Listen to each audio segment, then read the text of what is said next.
I was dressed pretty much as I am now, because I had these clothes then. And Hitchcock looked at me and he said, Mr. Friedkin, he said, usually our directors wear ties. And I thought he was kidding me. And I thought he was putting me on. I said, well, I guess I left mine out. And he was gone. He was out of there. And I didn't see him again for 4 years. 4 years later, at the Directors Guild Awards at the Beverly Hilton, I had just won the Directors Guild Award for The French Connection. And there were, at the Directors Guild Awards, it's not like an auditorium, you know, they have tables and chairs, they serve food and drinks. And at the table just below, I saw Hitchcock and his family. And I had a rented tuxedo and one of those snap-on bow ties. And when I finished my acceptance speech, I walked down to Hitchcock's table with this award, and I snapped my bow tie. I said, how do you like the tie now, Hitch? And he didn't remember. I mean, he looked at me like I was crazy. But I remembered, you know, for 4 years. But he was, you know, arguably, you know, one of the 3 or 4 guys who wrote the book about how, not just suspense films, but comedy and romance. You know, the romantic scenes in a film like North by Northwest are as good as anything you've ever seen. They're absolutely beautiful. You know, so you can look at a Hitchcock film and it's all there. You know, how to make a film. Yeah, absolutely. About to throw out to the audience, I just want to say... about to throw out the audience? Throw out the audience, yes. We'll just tell them to leave. I just want to say to you, because I know this film, it opened, was it the day, it's 1 week before Star Wars, that's correct, and there was this sort of tidal wave that kind of changed everything, and you know, I feel like this movie kind of got lost a bit in that wake. I've always had this kind of alternate universe theory that somewhere there's a place where everyone went to see Sorcerer. And I'm probably standing up here now talking to Lucas about Star Wars and the sequels he had planned for it. and I think in that world, I think literacy rates are a little bit higher. People are a little bit nicer. I went to 3 movies that week. I remember as a kid, I went to see Sorcerer with my dad, and a couple days later I went to see Star Wars with my dad, and then I went back a few days later and saw Sorcerer again. This is a genuine masterpiece. Oh, you're the guy. I'm the guy, yes. It is such an honor to be here. We're going to have some questions from the audience, and afterwards, you've got a movie coming up next that's something to do with the devil. Make sure there's no stupid questions. Okay, I'll filter them out, throw them out if they're stupid. No stupid questions. This guy's very eager right here. Yes, sir. Are there any present filmmakers that you're impressed with their work, and what advice do you have for up-and-coming? You want to repeat that? Oh, yeah. He asked if there are any present-day filmmakers that you're impressed with, and do you have any advice for up-and-coming filmmakers? Second part, watch Hitchcock's films and go out and make your own.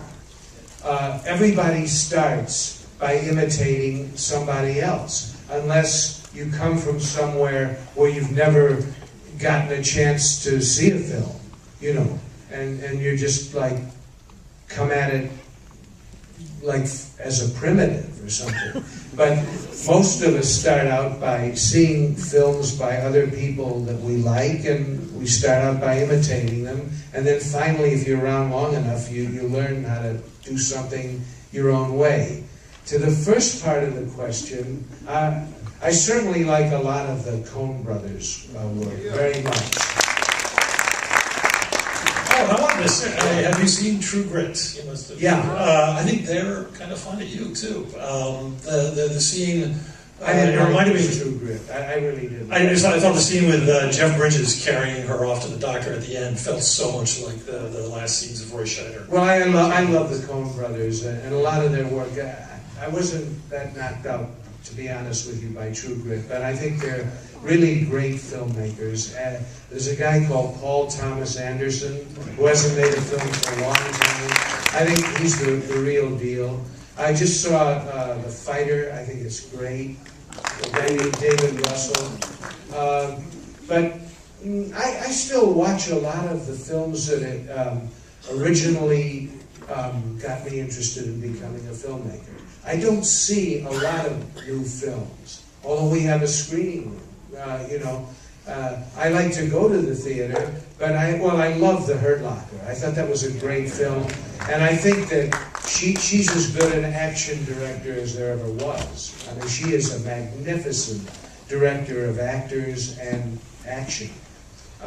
Those come to mind immediately. I used to love a lot of the foreign filmmakers, not so much right now, but I mean, years ago, growing up in the film world in the 70s, there were the films of Fellini and Antonioni and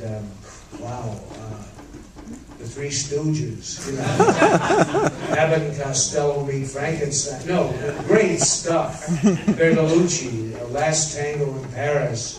I don't see stuff like that coming out anywhere. Edgy, magnificent films that involve the audience completely.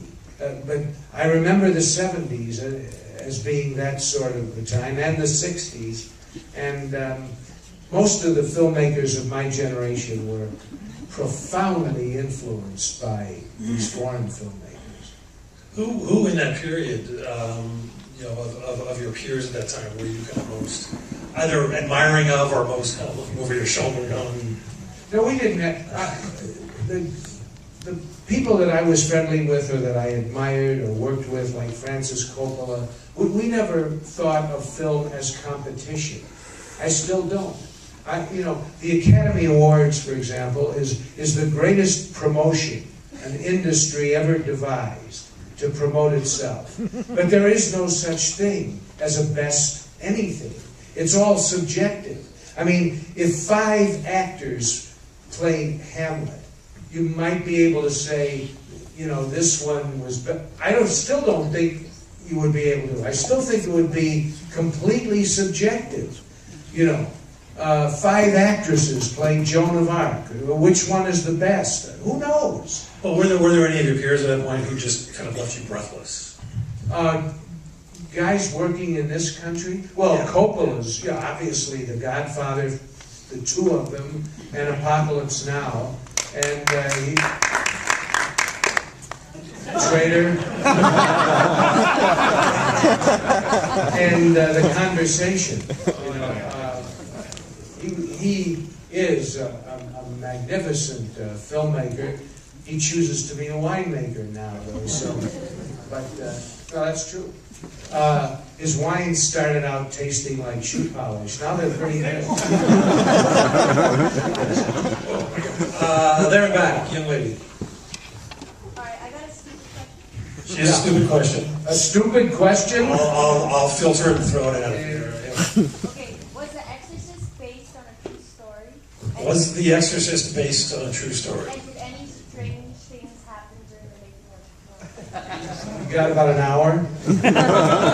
Did any strange things happen during the making of the film? Absolutely.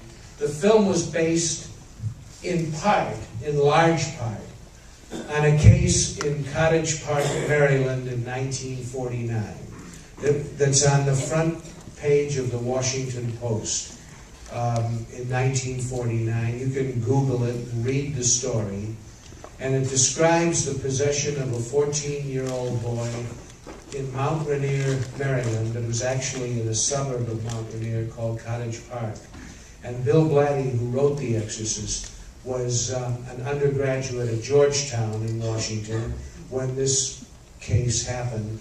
And he thought about it for 20 years. And finally, he decided to write a novel about it because he couldn't get the actual facts of the case, which we now know everything about that case. And the